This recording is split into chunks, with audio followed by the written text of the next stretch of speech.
وعلیکم السلام. والکه دا مکتب ته ولې نه تللی؟ اوس دې ته څه بهانه وکړم دادا والا نن ساعتونه خالي وو. د مکتب نه ځان مه پاتې کوه، کوشش کوه چې مکتب ووایې، درسونه ووایې چې مخکې لاړ شي، یو څه یاد کړې.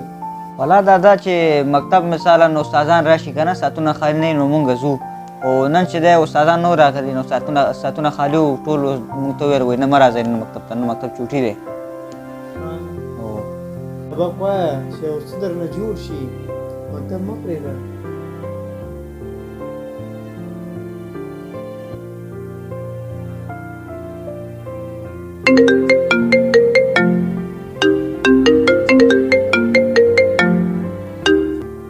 هلو وعلیکم السلام. شمس الدین ښه یې؟ جوړې په خیر یې؟ صحت دې ښه دی؟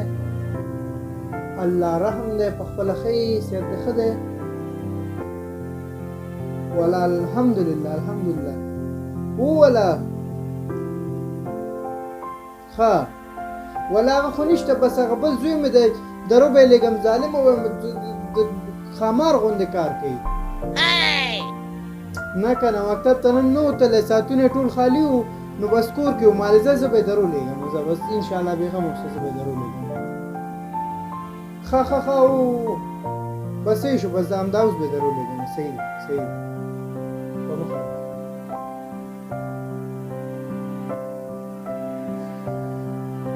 والکه زویه دغه شمس الدین کاکا کار دی، هغې سره لاړ شه، وګوره څه کار یې دی، بس بېرته 10 بجو پورې راشه. ښه صحیح شو دادا صحیح ده. ښه زه لاړ شو جه په وخت لاړ شو چې په وخت بېرته راشه. ښه صحیح ده صحیح راشه. خدای په امان. ها استاده دا خو خدای نه جاشم، دا خو الپیده که باور مې درته ویلې منډه دا لاړ شه، لار به تا مهم درس ویله چې ما زوی به غټېږي بیا به کار کوي، مزدوري به کوي، کار یې زده که، خلک خواري کوي. آفرین دغه شی را یاره بس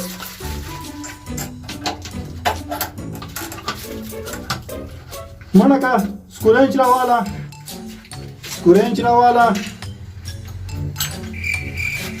سکورینچ راواله. Oh my God! زه به تا ترڅوب کوم مزل کوله سکورینچ راواله. همدغه دی استاده. آفرین همدا دی زر راوړله.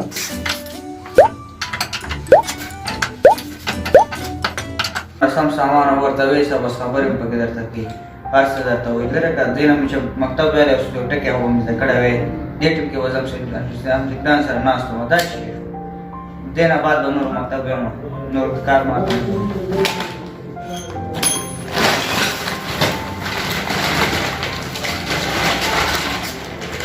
السلام علیکم ورحمت الله وبرکاتو.